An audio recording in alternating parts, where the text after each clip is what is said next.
व बरकातुहू।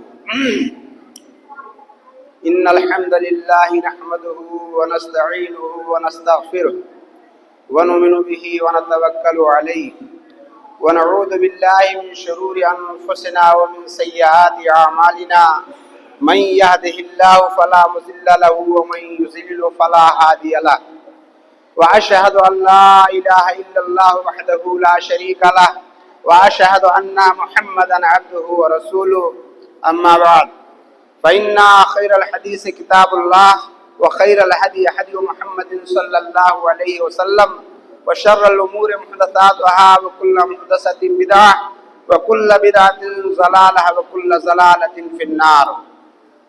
अऊज़ु बिल्लाहि मिनश शैतानिर रजीम। बिस्मिल्लाहिर रहमानिर रहीम। या अय्युहल्लज़ीना आमनुत्तक़ुल्लाह व क़ूलू क़ौलन सदीदा युस्लिह लकुम अअमालकुम व यग़फिर लकुम ज़ुनूबकुम व मन युतिइल्लाह व रसूलहु फ़क़द फ़ाज़ फ़ौज़न अज़ीमा।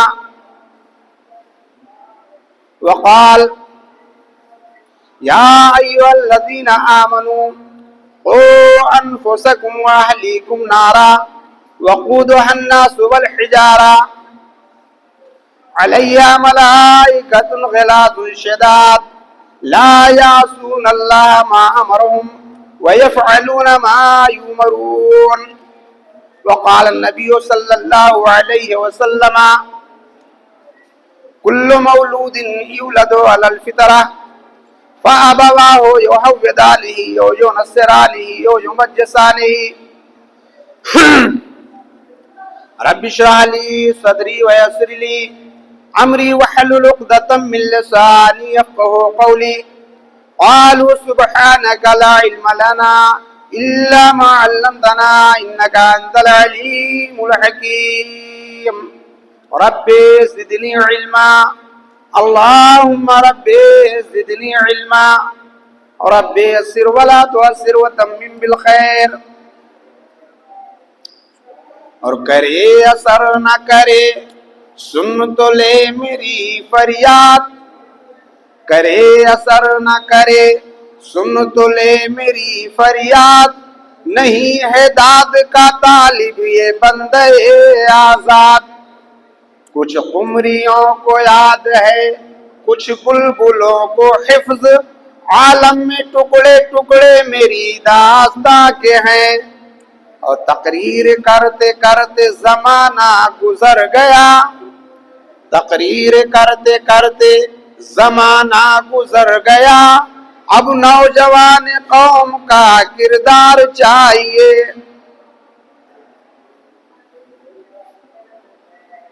हर तरह की तारीफात और सिफात, तकबीरात, तहमीदात उस खुदाए वहदहू ला शरीक के लिए जो सारी कायनात का और कायनात के ज़र्रे ज़र्रे का खालिक व मालिक है।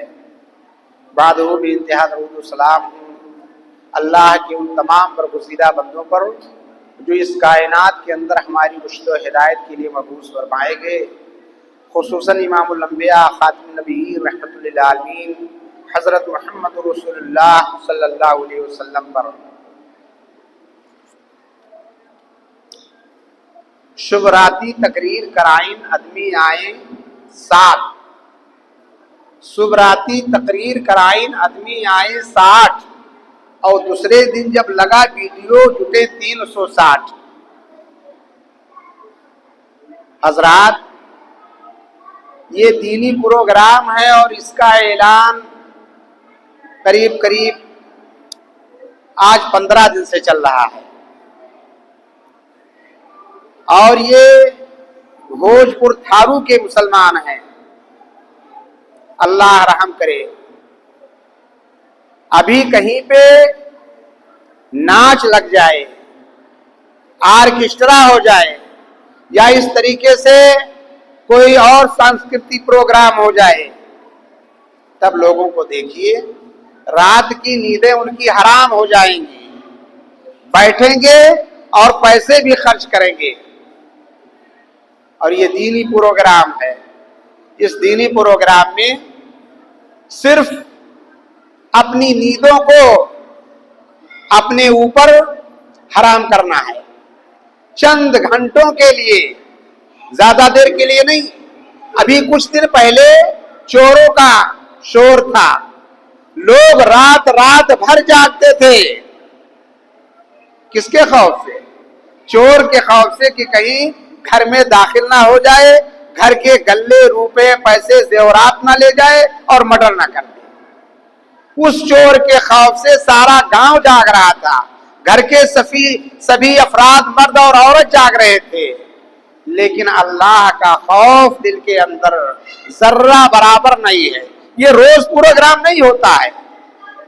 कभी अल्लाह ने किसी को हबीब भाई जैसे, मौलाना अख्तर जैसे, कमर भाई जैसे, फौजान जैसे, या और जिनके नाम मैं नहीं गिना सका हूं, अल्लाह ने इनके दिल के अंदर बात रचा और बसा दी और सोचा कि एक मुख्तसर सा दीनी और इस्लाही प्रोग्राम कर दिया जाए कि लोगों के अंदर कुछ बेदारी आ जाए, कुछ जो है लोग कुरान और हदीस की बातों को सुन लें। अगर उनके अंदर, उनके दिलों पर काई जमी हुई है तो वो दूर हो जाए, अगर बेनमाजी है तो नमाजी बन जाए, अगर बेज़काती है तो ज़काती बन जाए, अगर वो पड़ोसियों के हुकूक को नहीं अदा करते हैं तो उनका हुकूक अदा करने वाला बन जाए, या इस तरीके से उनके अंदर एक बेदारी आ जाए। इसलिए प्रोग्राम को रचाया और बसाया गया।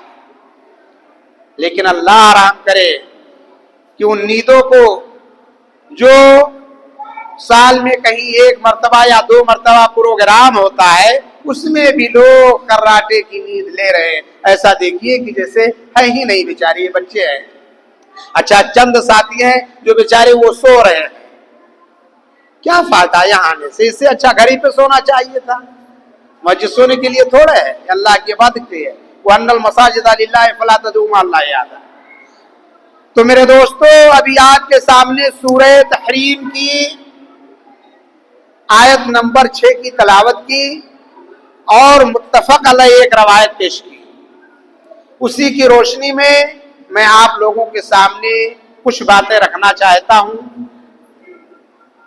तमाम मर्द और खवातीन से ये गुजारिश है कि अगर यहां पर मौजूद हैं या जिनके कानों तक मेरी आवाज जा रही है, चंद मिनट की तकरीर है, आप दिल के कानों से बैठ करके सुने।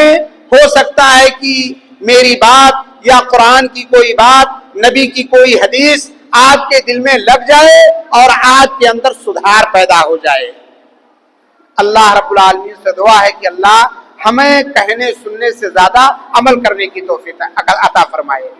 तो हमारी तकरीर का उन्वान है कि बच्चों की तरबियत में वालिदैन की जिम्मेदारी। अभी सूरह तहरीम की आयत तलावत फरमाई। अल्लाह कुरान के अंदर फरमाता है, या अय्युहल्लज़ीना आमनू कू अनफुसकुम व अहलीकुम नारा, ऐ वो लोगों जो ईमान लाए हो, अपने आप को, अपने अहलो अयाल को जहन्नम के आग से बचाओ। वक़ूदुहा अन्नास वल हिजारा, कि जिसके ईंधन, जिसकी खुराक इंसान और पत्थर हैं, उस जहन्नम की खुराक। अलैहा मलाइकतुन ग़िलाज़ुन शिदाद, वो जहन्नम की जिसके ऊपर सख्त मिजाज वाले, सख्त दिल वाले फरिश्ते मौजूद होंगे। अल्लाह ने उनकी ड्यूटी लगाई होगी। वो अल्लाह के हुक्म की नाफरमानी नहीं करेंगे। यफ़अलून मा युमरून, अल्लाह जो हुक्म दे देगा उसको वो कर गुजरेंगे। हम दुनिया में कोई गलती करें, पुलिस वाला पकड़ कर ले जाए, जेल में डाल दे, सोर्स लगते हैं, रिश्वत दे दो, जेल से छूट के बाहर आ जाओ, सारे कानून आपके हाथ में आ गए। लेकिन अल्लाह ने फरमाया कि हमने उस जहन्नम के ऊपर, उस जेल के ऊपर ऐसा दरोगा मुकर्रर किया है कि जो बड़े सख्त मिजाज वाला सख्त दिल होगा, वो किसी की नहीं सुनेगा। वहां कोई शोर सिफारिश नहीं चलेगी, वहां रिश्वत नहीं चलेगी, वहां जो फैसला हो गया सो हो गया। जहन्नम बड़े बेदर्दी के साथ घसीट कर जन्नत जो है जहन्नम के अंदर फेंक देंगे। तो मेरे दोस्तों, जो मैंने मौजू अख्तियार किया है वो है कि वालिदैन अपने बच्चों की देख रेख कैसे करें और असलाफे कराम बच्चों की देख रेख, उनकी तालीम और तरबियत कैसे करते थे। हमें शुरू ही से बच्चे के ऊपर ध्यान देना चाहिए। अगर कोई बच्चा किसी माँ के पेट में है, माँ हमल से है, तो चाहिए कि जो बच्चा पेट में है उसकी परवरिश, उसकी नशोनुमा हलाल रोजी से करें, ताकि जब बच्चा पैदा हो तो साले हो, नेक हो, अच्छा हो और वालिदैन का फरमा बरदार हो। लेकिन अगर उसी बच्चे की परवरिश हलाल रिस्क से नहीं बल्कि हराम रिस्क से की गई तो मालूम है उसके असरात, उसके नतायज बड़े खतरनाक होंगे। हजरत उमर बिन अब्दुल अजीज रहमतुल्लाह अलैह हैं, खलीफतुल मुस्लिमीन हैं, मुसलमानों के अगुवा हैं, रहनुमा हैं, लीडर हैं, बैतुल माल के मालिक हैं। बैतुल माल में दूध आया हुआ है। उनके घर की खादमा नौकरानी आई, एक कप, एक गिलास या एक प्याली दूध लिया बैतुल माल से और लेकर जाने लगी। हजरत उमर बिन अब्दुल अजीज रहमतुल्लाह अलैह की निगाह पड़ी, बुलाया, खादिमा इधर आओ, क्या है तुम्हारे हाथ में? कहा अमीरुल मोमिनीन, आपकी अहलिया मोहतरमा हमल से हैं और 4 दिन हो गया है उन्होंने कुछ खाया पिया नहीं है, उन्होंने दूध पीने की ख्वाहिश जाहिर की है और हमल के अंदर दौराने हमल औरत की हर ख्वाहिश को पूरी करनी चाहिए, उनके खान पान को अदा करना चाहिए, वरना उनके हमल के जाये होने का खतरा रहता है। इसलिए मैं ये दूध का प्याला ले जा रही हूं तुम्हारी अहलिया को पिलाने के लिए, उन्होंने मांगा है, 4 दिन से कुछ नहीं खाया। जवाब क्या देते हैं? जो बैतुल माल के मालिक हैं, जिनके अंडर में है सब, जो चाहें वो करें, जहां चाहें जैसा इस्तेमाल करें। और आज हम देख रहे हैं किसी को किसी के ऊपर अथॉरिटी दे दी जाए, किसी को किसी की मिल्कियत में दे दी जाए तो पूरा अपना पावर इस्तेमाल करता है। लेकिन खलीफतुल मुस्लिमीन ने क्या जवाब दिया? अरे खादमा, उस दूध को, उस प्याले को ले जाकर के बैतुल माल के अंदर रख दो। अगर इस हराम दूध से या मुसलमानों की अमानत में खयानत करने से मेरी बीवी का हमल बच सकता है तो मैं मुसलमानों के अमानत में खयानत करके ऐसे बच्चे को नहीं चाहता हूं, बल्कि ये चाहता हूं कि ऐसा हमल जाये हो जाए, गिर जाए। लेकिन मैं मुसलमानों की अमानत में खयानत नहीं करूंगा, हलाल रोजी खिलाऊंगा, हराम रोजी नहीं खिलाऊंगा, ताकि बच्चे की नशोनुमा, उसकी परवरिश अच्छी हो। और यही उमर बिन अब्दुल अजीज रहमतुल्लाह अलैह कि वही बच्चा जब जरा चलने के लायक होता है, बैतुल माल में सेब आया हुआ है, बच्चे ने एक सेब उठाया, मुंह को लगाया, खाना चाहा, बाप ने, हजरत उमर बिन अब्दुल अजीज ने सेब को बच्चे के हाथ से छीन लिया बड़ी बेदर्दी के साथ। बच्चा रोता हुआ घर के अंदर गया, मां ने सबब पूछी, कहा अब्बा ने मेरे हाथ से सेब छीन लिया है।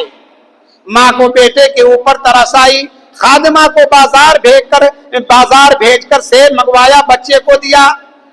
जब खलीफतुल मुस्लिमीन हजरत उमर बिन अब्दुल अजीज रहमतुल्लाह अलैह घर के अंदर दाखिल हुए तो सेब की महक आई, खुशबू आई। बीवी से कहा, मोहतरमा, क्या ये कहीं बैतुल माल का मुसलमानों की जो अमानत है वो तो नहीं तुमने बच्चे को दे दिया है? कहा अमीरुल मोमिनीन, जब आपने बच्चे के हाथ से सेब छीन लिया, बच्चा रोता हुआ आया तो मुझे तरस आया, मैंने खादिमा को बाजार भेज करके सेब मंगवाया और बच्चे को दे दिया। ये तरबियत हो रही है। आज किसी को हाकिम बना दिया जाए बैतुल माल का, खजाने का, तो सब उसका है, उसके तसर्रुफ में है, जैसा चाहे वैसा करे।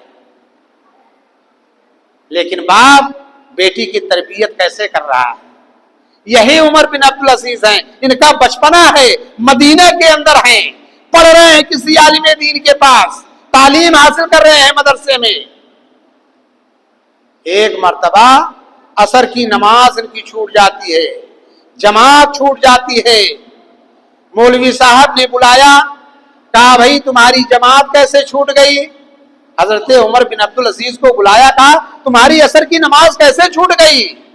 कहा मौलवी साहब वजू बनाया, बाल में कंघा करने लगा, बाल को संवारने लगा, देर हो गई, जमात छूट गई। कहा अच्छा, तो अब नमाज के ऊपर बाल संवारने को तरजीह देते हो, तुम्हें सजा क्या दी जाए?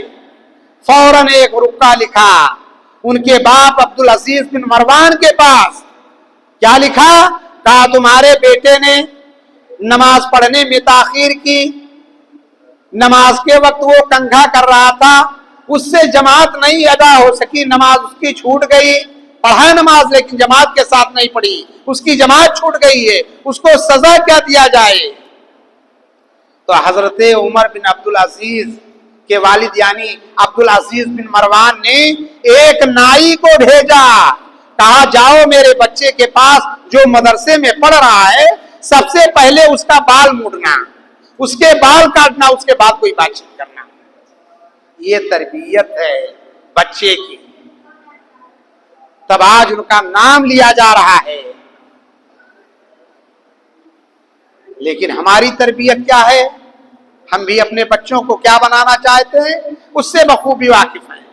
काजी शुरैह रहमतुल्लाह अलैह हैं, इनका बेटा है, मदरसे में पढ़ रहा है।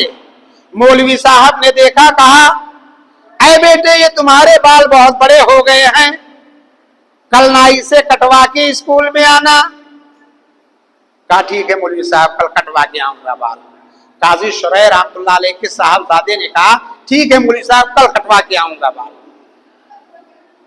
आज भी मदरसे में बच्चे पढ़ते हैं तो उस्ताद का तो ये है कि बच्चों की तालीम और तरबियत करे, उनकी देख रेख करे, उनका नाखून देखे, उनका चेहरा देखे, उनका कपड़ा देखे, उनके पोशाक देखे और इस तरीके से उनके बाल देखे, सारी चीजों की जिम्मेदारी होती है। लेकिन ये आज के बच्चे फिल्में देख देख करके हीरो वाला cutting, Salman cutting, Honey Singh cutting एक लिखा था, बाल यहां से कटता था, बारीक बाल चारों तरफ से और बीच में गुच्छा, ऊंट वाली कटिंग। और अल्लाह के नबी सल्लल्लाहु अलैहि वसल्लम ने इस कटिंग को, जो ऊंट की तरीके से सर पर बाल रखा होता है, क़यामत की निशानी में से बताया कि जब क़यामत आने वाली होगी, कुर्बे क़यामत होगा, तो लोग ऐसे बाल रखेंगे जैसे आज देख रहे हो हनी सिंह वाला कटिंग, चारों तरफ से बारीक, ऊपर गुच्छा। आप उसे कुत्ता कटिंग कहें, खिंजीर कटिंग कहें, चप्पल रखा हुआ, जूता रखा हुआ सर पे कहें, तो ये गलत नहीं होगा। लंबे लंबे बाल, तेरे नाम चलता था किसी जमाने में, कोई फिल्म निकली थी, लंबे लंबे बाल, लड़के उसको रखते हैं। और ये बाल कौन रखता था? ये अबू जहल लंबे बाल रखता था, पेशानी जिसके बालों से ढके होते थे। अबू जहल के बाल पेशानी के बड़े लंबे लंबे थे। अल्लाह ने कुरान में आयत नाज़िल कर दी, लनस्फ़अन बिन नासिया नासियतिन काज़िबतिन खातिया, कि हम अबू जहल को क़यामत के दिन उसके पेशानी के बाल को पकड़कर घसीटते हुए जहन्नम के अंदर डालेंगे। वो पेशानी जो खताकार है, गुनाहगार है, उस पेशानी के बाल, पेशानी को मतलब पेशानी के बाल को, जो लंबे बाल हैं जिससे पेशानी ढकी हुई होती है, उस बाल को पकड़ के अल्लाह कहता है कि क़यामत के दिन फरिश्ते उसको जहन्नम के अंदर डालेंगे। मेरे दोस्तों, हजरत उमर फारूक रज़ी अल्लाह ताला अन्हु का दौरे खिलाफत है। आप खलीफतुल मुस्लिमीन हैं। रात में गश्त के लिए निकले, देखा कि एक घर से आवाज आ रही है, कान लगा करके सुनने लगे तो एक औरत अरबी में अशार पढ़ रही है, गा रही है। वो गाने का तर्जमा क्या है? काश कि मुझे रात की तन्हाई में शराब मिल जाए और शराब पीने के बाद मुझे नजर बिन हारिस से मुलाकात हो जाए। शराब पी लूं और कोई नौजवान था मदीना के अंदर, नजर बिन हज्जाज, उससे मेरी मुलाकात हो जाए। हजरत उमर फारूक रज़ी अल्लाह ताला अन्हु ने औरत के इस गाने को सुना, मकान का नंबर नोट कर लिया। सुबह हुई, भेजा कि जाओ फला मकान नंबर की औरत को बुला करके लाओ। औरत को बुलाया गया, दरबार खिलाफत में पहुंची। ऐ खलीफतुल मुस्लिमीन, मुझे किस लिए तलब किया गया है? अमीरुल मोमिनीन ने कहा, है औरत, क्या रात में तू इस तरह का गाना गा रही थी कि काश कि मुझे शराब मिल जाए और नजर बिन हज्जाज से मेरी मुलाकात हो जाए? ये कौन है नजर बिन हज्जाज? औरत ने कहा, नहीं खलीफतुल मुस्लिमीन, वो कोई नहीं है, मुझसे वो कोई ताल्लुक, मैं जानती नहीं। कहा, सही सही बतला। जब सख्ती की औरत के ऊपर तो उसने इकबाल जुर्म किया। हाँ, मैं गा रही थी रात को। तो बता वो है कौन? नजर बिन हज्जाज है कौन? कहा, वो मदीना का एक खूबसूरत नौजवान है। आदमी को भेजा, खलीफतुल मुस्लिमीन, जाओ नजर बिन हज्जाज को बुला करके लाओ। बुलाए गए नजर बिन हज्जाज, बड़े खूबसूरत चेहरे वाले, पेशानी के लंबे लंबे बाल, बड़े खूबरू नौजवान। हजरत उमर फारूक रज़ी अल्लाह ताला अन्हु ने देखा, कहा नाई को बुलाओ। बाज लोगों ने लिखा है कि हजरत उमर फारूक रज़ी अल्लाह ताला ने अपने हाथों से उस नौजवान के बाल मोड़ दिए, और बाज ने लिखा है कि नाई को बुलवाया और उसके नजर बिन हज्जाज के बाल को कटवा दिया, छिला दिया, मोड़ दिया उसका बाल, हजामत बनवा दी, उसके सर के बाल उतरवा दिए और उसके बाद पगड़ी बंधवा दी अमामा सर के ऊपर। कहा जाओ। जब वो गए, फिर रिपोर्ट मिली खलीफतुल मुस्लिमीन को कि अब तो और ज्यादा औरतें उसके ऊपर फिदा हो रही हैं, और ज्यादा खूबसूरत लगने लगे नजर बिन हज्जाज, और ज्यादा औरतें उनके ऊपर फरेफ्ता हो रही हैं। फिर बुलवाया नजर बिन हज्जाज को। कहा, है नजर बिन हज्जाज, अब तुम मदीना में नहीं रह सकते हो, तुम्हें यहां मदीना से जलावतन किया जा रहा है बसरा की तरफ। वहां जाओ, यहूदियों की बस्ती में, ईसाइयों की बस्ती में, वहां दावत व तबलीग का काम करो, लोगों को अल्लाह और उसके रसूल की बातें सुनाओ, नमाज रोजे सिखलाओ, और देखना ईसाइयों की लड़कियों पर फिदा मत हो जाना, उनके झांसे में मत आना। अगर कोई ऐसा मामला आए तो अल्लाह का खौफ अपने दिल के अंदर पैदा करना, और उन औरतों को कलमा पढ़ाना, मुसलमान बनाना, और उसके बाद जो हमारे नौजवान सहाबी कराम है उनसे उनकी शादियां करवा दी जाएंगी। तो मैं कहना यह चाहता था कि नजर बिन हज्जाज, जिनके पेशानी के बाल से पेशानी छुपे हुए थे, हजरत उमर फारूक रज़ी अल्लाह ताला अन्हु ने उसे कटवा दिया, सर उनका छिला दिया, बाल खत्म कर दिए, और आज बच्चा बड़े जोरों शोर के साथ बाल रख रहा है, कौन से रास्ते चल रहा है, कौन फिल्में देख रहा है, गार्जियन को कोई खबर नहीं, वालिदैन को कोई खबर नहीं है। तो मैं कह ये रहा था कि जो है काजी शुरैह रहमतुल्लाह अलैह के लड़के को मौलवी साहब ने कहा कि बाल कटा के आइए। दूसरे दिन वो नाई की दुकान पे पहुंचा, नाई से कहा कि हमारे बाल बारीक करने हैं। नाई ने कहा, बैठ जाओ, थोड़ा नंबर लगा हुआ है, अभी इनके बाद तुम्हारी हजामत बनाई जाएगी। बच्चा बैठ गया, काजी शुरैह साहब का लड़का, नंबर लंबा था, असर का वक्त आ गया। जब ये बैठे बाल कटवाने के लिए, काजी शुरैह साहब के साहबजादे अजान, असर की अजान होने लगी, बाल कटवाए, अजान हुई, जमात खत्म हो गई, ये बाल कटवा करके गए और उसके बाद वजू बनाया और असर की नमाज पढ़ी। मौलवी साहब ने बुलाया, इधर आओ। किसके लड़के? काजी शुरैह के लड़के, इधर आओ, साहब दादे तुमने आज असर की नमाज जमात के साथ क्यों नहीं पढ़ी? तो जवाब क्या दिया लड़के ने, कहा मौलवी साहब आपने बाल कटवाने के लिए कहा था, मैं जब नाई की दुकान पे पहुंचा लंबी भीड़ लगी हुई थी, मेरा नंबर उस वक्त आया जब असर की अजान हो रही थी, और बाल कटवाते कटवाते जमात खत्म हो गई। मैं जमात खत्म होने के बाद बाल कटवा करके आया, वजू बनाया और 4 रकात नमाज पढ़ी, उसके बाद आपके पास आया हूं। अच्छा, ये कोई शरई उज़्र नहीं है बाल कटवाना। जमात से नमाज तुमने क्यों नहीं पढ़ी, तुम्हें सजा मिलेगी।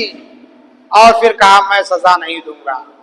एक खत लिखा, कहा तुम्हारे बाप जज हैं, काजी हैं, काजी शुरैह साहब के पास एक खत लिखा बाप के पास, और एक आदमी को भेजा, ये ले जा करके इस लड़के के बाप को काजी साहब को दे करके आओ। काजी साहब ने लिया, खत लिखा। खत में लिखा था मौलवी साहब ने कि तुम्हारे बेटे ने असर की नमाज बाजमात नहीं पढ़ी है, बाल कटवाने में उसने नमाज तर्क कर दी, जमात के बाद उसने नमाज अदा की है, इसको सजा कौन सी दी जाए। तो वालिद क्या लिखता है, वालिद लिखता क्या है, खत के पीछे मौलवी साहब जो ने खत लिखा था उसके पीछे काजी शुरैह ने लिखा और एक मोटा डंडा दिया उस आदमी को, कहा ले जाओ ये खत और ये मोटा डंडा मौलवी साहब को दे दो। जब मौलवी साहब ने खत पढ़ा तो लिखा हुआ था कि ये जो डंडा आपके पास पहुंचा हुआ है, इस मोटे डंडे से मेरे बेटे की पिटाई करो और इतने पिटाई करो कि इस मोटे डंडे के 3 टुकड़े हो जाएं और उसके बाद 3 दिन के लिए उसके जेल के अंदर डाल दो, बच्चे को जेल के अंदर डाल दो। और फिर भी नहीं मानता है। 3 दिन के बाद अगर वो तौबा नहीं करता है, माफी नहीं मांगता है कि अब ऐसी हरकत नहीं करूंगा, अब नमाज बा जमात पढ़ा करूंगा, अब बाल को जो है बाल कटवाने को नमाज पर तरजीह नहीं दूंगा, अगर वो तौबा नहीं करता, माफी नहीं मांगता, तो फिर उसको कैद खाने के अंदर डाल दो, उसका खाना पानी बंद कर दो, चाहे मेरा लड़का मर क्यों ना जाए। इन्हीं बच्चों को अपनी कौम का मेमार बनना है, इन्हीं बच्चों को अपनी कौम का मेमार बनना है और बड़ा होकर इन्हीं को काफिला सालार बनना है। ये छोटे छोटे नौनिहाल बच्चे जिनको हम और आप देख रहे हैं, ये कौम के मुस्तकबिल हैं, मुस्तकबिल के इमाम हैं, मुस्तकबिल के लीडर हैं। इन बच्चे को कौन जानता है कि ये बड़ा होकर गांव का प्रधान बनेगा, गांव का मुखिया बनेगा, एमपी बनेगा, एमएलए बनेगा, सीएम बनेगा, डीएम बनेगा, पीएम बनेगा, किसी को कौन पता है। इन बच्चों की कद्र करें, इनकी अच्छी परवरिश करें, अच्छी देख रेख करें। एक मर्तबा मैं साथी में पढ़ा रहा था, बच्चों को कहा कि बच्चों तुम्हारे बाल बहुत बड़े बड़े हैं, इनको कटवा के आना, कल अपने बाल कटवा के तब आना। नहीं कटवाए, 1 दिन कहा, 2 दिन कहा, 3 दिन कहा, चौथे दिन जब देखा कि बच्चे बाल कटा के नहीं आए हैं, तो मैंने गांव से कैंची मंगवाया और तमाम बच्चों के बाल उल्टा सीधा काट दिया। अब तो कटवाएंगे, गए सब कटवा करके आए। कुछ लोगों के वालिदैन नाराज हुए कि मौलवी साहब ये आपने क्या कर दिया, मेरे बच्चे का बाल छोटा कर दिया। तो जुमा के खुतबे में मैंने मुकम्मल बयान दिया उसका, मुंह उनके बंद हुए। यहां पर आया, मैंने बच्चों को भोजपुर थारू में देखा, उनको भी नसीहतें की। बहुत सारे बच्चे तो उस्ताद का कहना माने, बाल कटवा कर आए, और कुछ बच्चे नहीं, हमारे ऐसे रहे, हमारा अब्बा हमारा अम्मा कहीं नहीं ऐसे रहे। और अब्बा का भी फोन आया, घर के भाई भी पहुंचे, मौलवी साहब रहे तो हमारे भाई बाल ऐसे रहे। क्या बनेगा बच्चा, क्या सिखाना चाहते हो बच्चे को। ये औरतें, ये माँ बहनें अपने बच्चों की तरबियत करें, क्योंकि पहली दरसगाह, पहला मदरसा माँ का गोद हुआ करता है। मुअत्ता इमाम मालिक की रवायत है, मैं इससे पहले भी बयान कर चुका हूं कि एक सहाबिया को जब बच्चा पैदा हुआ तो शुरू ही से जब बच्चा पेशाब करता तो सहाबिया 1 प्याला पानी उसके शर्मगाह पर डाल देती थी। ये उनका मामूल बना हुआ था। चंद साल के बाद या चंद महीनों के बाद जब बच्चे ने चलना शुरू किया और बच्चे के चलने का पहला दिन था, तो बच्चे को पेशाब लगी तो इधर उधर देखने लगा। मां समझ गई कि शायद ये पानी का प्याला तलाश कर रहा है। वो गया, प्याले में पानी लिया बच्चे ने और नाली के पास बैठकर पेशाब किया और वो पानी का प्याला शर्मगाह के ऊपर उड़ेल लिया। उसे ये नहीं पता था कि मैंने पेशाब किया, मैं नापाक हो गया, ये सब नहीं पता। माँ को करते हुए उसने देखा था कि जब भी मैं पेशाब करता था तो मेरी माँ मेरे शर्मगाह पर पानी डाल दिया करती थी, इसलिए उसने वही काम किया। तो जो काम बच्चों के साथ वालिदैन या माँ करेगी, बच्चे बड़े होकर के वही काम करेंगे। आज की माँ यही तरतीब देती है, यही तालीम देती है, यही तरबियत करती है। आज तो पेशाब लाग, अम्मा पेशाब लाग है, झट से उनका पाजामा खींचा, जा जब वहां पर खड़े होकर के पेशाब कर ले। बैठने को भी नहीं कहती है माए कि बैठ कर पेशाब करना, इल्ला माशाअल्लाह जो दीनदार हो, जो पढ़ी लिखी हो, जिनको समझ हो कुछ कि बेटा बैठ के पेशाब करना, पेशाब के छींटे से बचना, जाओ खड़े होकर के धार मार दो, पेशाब कर लो। लेकिन वो सहाबिया क्या कहती हैं कि मेरा बच्चा जिस दिन पहले दिन चला, पानी तलाश किया, जब पेशाब लगा, पेशाब करने के बाद अपने शर्मगाह पर उसने पानी डाल ली। कहती है कि मेरे आंखों में खुशी के आंसू आ गए, मैं रोने लगी और कहा कि अल्लाह तेरा लाख लाख शुक्र है कि मैं जो चाहती थी, जो बच्चे को तालीम और तरबियत देना चाहती थी, मैंने अपने बच्चे को दे दिया, मैं अपने बच्चे की तरबियत करने में कामयाब हो गई। माए सुने, हजरत सुल्तान बुस्तामी रहमतुल्लाह अलैह, इनका बचपना है।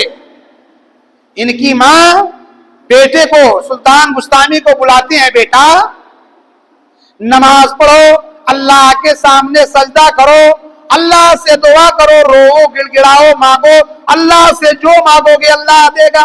बचपना है। और करती क्या माए, सुने गौर से, चंद मिनट की तकरीर है, लेकिन अगर दिल के कानों से सुनोगे तो सुधार जरूर इंशाअल्लाह पैदा होगा। सुल्तान बुस्तामी की माँ अपने छोटे से बच्चे को किस तरीके से तरबियत कर रही है, उसकी बच्चे को सिखला रही है, नमाज पढ़ो, अल्लाह से मांगो, जो मांगोगे अल्लाह देगा। तो बच्चा माँ के साथ वजू करता, नमाज पढ़ता, और उसके बाद माँ कबाब बना करके, दूध रोटी मिठाई जो भी होता बना करके रखे रहती। और जब बेटा नमाज पढ़ के फारिग होता तो सुल्तान बुस्तामी की माँ अपने बेटे सुल्तान बुस्तामी से कहती, अब बेटा अल्लाह से दुआ करो, अल्लाह से मांगो कि अल्लाह मुझे दूध रोटी दे, अल्लाह मुझे मिठाई दे, अल्लाह मुझे रोटी कबाब दे। जब बेटा दुआ करता तो माँ अपने पीछे रखे होती और बेटे के सामने रख देती। अकीदा कैसे मजबूत कर रही है माँ। और कहती, बेटा देखो तुमने अल्लाह को याद किया, नमाज पढ़ी और अल्लाह से दूध रोटी मांगी, अल्लाह से मिठाइयां मांगी, अल्लाह से फला चीज मांगी और अल्लाह ने तुमको दे दिया। उस छोटे से बच्चे का अकीदा मजबूत कर रही है। अल्लाह से मांगो अल्लाह देगा, नमाज पढ़ोगे अल्लाह देगा, अल्लाह से रोगे अल्लाह मांगे अल्लाह देगा, अल्लाह से दुआ करोगे अल्लाह अता करेगा। आज की माएँ क्या कहती हैं, बच्चों को क्या तरबियत देती हैं, क्या सिखलाती हैं? मदरसे में पढ़ने के लिए भेजती हैं, उस्ताद के हाथ बांध देती हैं, उस्ताद मार नहीं सकता है, उस्ताद अगर बच्चे कपड़े गंदा पहने हैं तो उनको धुलवा नहीं सकता है, उनके बाल नहीं कटवा सकता, उनके नाखून नहीं छोटे करवा। क्या तरबियत देगा, किस लिए पढ़ा रहे हो? मदरसे के अंदर क्या तालीम पाएंगे बच्चे? मेरे दोस्तों, अभी ये तिफले मकतब हैं, अभी ये तिफले मकतब हैं, जमा होकर ये फल देंगे। अभी ये छोटे बच्चे हैं, जमा होकर ये फल देंगे। हमारी कौम के बच्चे हवा का रुख बदल देंगे। ये छोटे छोटे नौनिहाल बच्चे यही हमारे मुस्तकबिल हैं। मुस्तकबिल के इमाम बुखारी हैं, इमाम मुस्लिम हैं, अल्लामा इब्नुल क़य्यिम हैं, अल्लामा जौज़ी हैं। क्या पता ये बच्चे क्या बनेंगे, लेकिन जब इनकी सही तरबियत होगी तब। और जब हम इनको सही तरबियत नहीं देंगे, सुल्ताना डाकू जिसको हम और आप कहते हैं, वो सुल्तान डाकू को जब फांसी का हुक्म हुआ तो मालूम है उसने कहा पुलिस की अमला से, जब आखिरी ख्वाहिश पूछी सुल्तान डाकू से, तो कहा कि मेरी मां को बुला दो। माँ बुलाई गई, कहो क्या कहना चाहते हो अपनी माँ से? कहा मैं कुछ नहीं कहना चाहता हूं, सिर्फ ये कहना चाहता हूं कि मेरी माँ देखे कि उसका ये बेटा आज फांसी के फंदे पर लटक कर कैसे तड़प रहा है, उसके हाथ कैसे हिल रहे हैं, उसके पैर कैसे हिल रहे हैं, उसकी रूह कैसे कब्ज हो रही है, सिर्फ ये मेरी माँ देखे। लोगों ने कहा अरे ये कैसा लड़का है कि अपनी माँ को ये दिखला रहा है? कहा हाँ ऐसे ही मामला है। कहा क्यों? कहा कि जब मेरे घर मेहमान आए थे, माँ ने रुपए दिए, ये लो 7 रुपया अंडा है, ये लो 7 रुपए, मेहमान आए हुए हैं, बेटे दुकान पर जाओ वहां से एक अंडा लेकर के आओ। माँ ने 7 रुपया दिया कि अंडा लेकर आओ। ऐ लोगों सुनने वालों, जब मैं दुकान पर पहुंचा, दुकानदार की निगाहें इधर उधर थी, चुपके से एक अंडा उठाया, पॉकेट में डाला और वहां से चलता बना। घर आया, अपनी माँ को अंडा भी दिया, पैसा भी दिया। माँ बड़ी खुश हुई, कहा बेटा ये अंडे भी ले आया, पैसे भी नहीं दिया? बेटे ने कहा हाँ माँ, दुकानदार इधर उधर देख रहा था, मैं चुपके से अंडा चुराया, जेब में लिया, पैसा भी नहीं दिया। तो माँ ने मेरा पीठ थपथपाया था, मेरा पीठ ठोका था कि वाह बेटे अब तो तुम कमाऊ हो गए हो। ऐ लोगों, अगर मेरी माँ वहीं पर जब मैं अंडा चुरा करके ले गया था मुझे एक तमाचा मारती और ये बोलती कि पैसा ले जाकर के या अंडा ले जाकर के उस दुकानदार को वापस करके आओ, तो आज ये फांसी की नौबत ना आती। ये माँ की तरबियत है। कुल्लु मौलूदिन यूलदु अलल फितरा, हर बच्चा फितरते इस्लाम पर पैदा होता है, चाहे वो मुसलमान के घराने में पैदा हो, चाहे वो काफिर के घराने में पैदा हो, सब मुसलमान पैदा होता है जब बच्चा पैदा होता है। फाबावा हो यहूदा नहीं, तो उसके माँ बाप उसे यहूदी बना देते हैं, और योनसरा नहीं, या उसे नसरानी बना देते हैं, और योमज्जसा नहीं, या उसे मजूसी बना देते। ये माँ बाप के ऊपर होता है कि बच्चे को कौन सी तालीम और तरबियत दें और बच्चे को कौन से धर्म में बना दें। ये माँ बाप का जो है उनका रूल होता है बच्चों को अच्छा और बुरा बनाने में। बस एक बात जिक्र करके मैं अपनी बात को खत्म करना चाहता हूं, इसलिए कि वक्त नहीं है, अभी और साहब बाकी हैं। मौलाना अब्दुल माजिद दरियाबादी रहमतुल्लाह अलैह ने एक वाकया लिखा कि जामिया इस्लामिया में एक मर्तबा जब सालाना अंजुमन हुआ, प्रोग्राम हुआ, तो उसके जो बानी मुबानी थे वो खड़े हुए और तकरीर करने लगे और उन्होंने कहा कि लोगों, कई साल हो गए ये मदरसा खुले हुए, मदरसा के अंदर मुख्तलिफ किस्म की दुकानें हैं, किताब की दुकानें, चप्पल की दुकानें, या खाने पीने के सामान की दुकानें, और उस दुकानों पर कोई बैठता नहीं है, हर चीज पर कीमत लिखी होती है। स्कूल का बच्चा जाए और वो सामान ले, कीमत देखे और उसके बाद जो है सामान ले, पैसा संदूकची में डालकर चला आए। तो उन्होंने बतलाया, कहा कि इस साल एक ऐसा वाकया पेश आ गया है कि मदरसे की जो संदूकची थी दुकान पर रखी हुई थी, वो रुपए का गल्ला जो संदूकची था वही गायब हो गया। बड़ी तहकीक के बाद, बड़ी तलाश के बाद पता ये चला कि किसी चोर ने, किसी गांव वाले ने, किसी मदरसा के अमला ने ये काम नहीं किया है, बल्कि ये चोरी का काम इसी मदरसे के बच्चे ने किया है। तो जो जिम्मेदार से मदरसा के, उन्होंने बच्चे को बुलाया और कहा, बेटे तुमने ये काम क्यों की, चोरी क्यों किया, मदरसे की संदूकची रुपए का गल्लेदान क्यों चुरा लिया? तो बच्चे ने रो करके जवाब दिया, कहा मौलवी साहब ये काम आज मैं कई साल से पढ़ रहा हूं, लेकिन ये काम करने की हिम्मत नहीं थी। एक मर्तबा मेरे अब्बा आए हुए थे मुझसे मिलने के लिए, और जब मुझको देखा, दुकान को देखा कि दुकान पर कोई नहीं है, लोग सामान लेकर पैसा गल्लेदान में डाल देते हैं, पैसा लेने वाला कोई नहीं है, तो अब्बा ने मुझसे कहा कि बेटा क्यों नहीं गल्लेदान साफ कर देते हो, ये संदूकची, ये पैसे का गल्लेदान, इसे साफ क्यों नहीं करते थे वो गल्ले को? मेरे अब्बा ने मुझे मशवरा दिया था मौलवी साहब, तब मैंने संदूकची चुराई थी। अब सोचो, जिनके गार्जियन, जिनके वालिदैन ऐसे हों, उनका क्या भरोसा किया जा सकता है? उनके बच्चों की जिंदगियां कैसे गुजरेंगी? तो मेरे दोस्तों, वक्त काफी हो गया, चंद लोग बैठे हुए हैं। अल्लाह जो मर्द व खवातीन इस प्रोग्राम में बैठे हुए हैं, अल्लाह इनके हाजिरी को शर्फ कबूलियत अता फरमाए। और अल्लाह रब्बुल आलमीन हम तमाम लोगों को अपने औलाद के बारे में फिक्रमंद बनाए। हम अपने बच्चों और बच्चियों की तालीम और तरबियत बड़े अच्छे ढंग से करें। अल्लाह हमें इस बात की तौफीक अता फरमाए। वाखिरु दावाना अल्हम्दुलिल्लाहि रब्बिल आलमीन। अस्सलामु अलैकुम व रहमतुल्लाहि व बरकातुहू।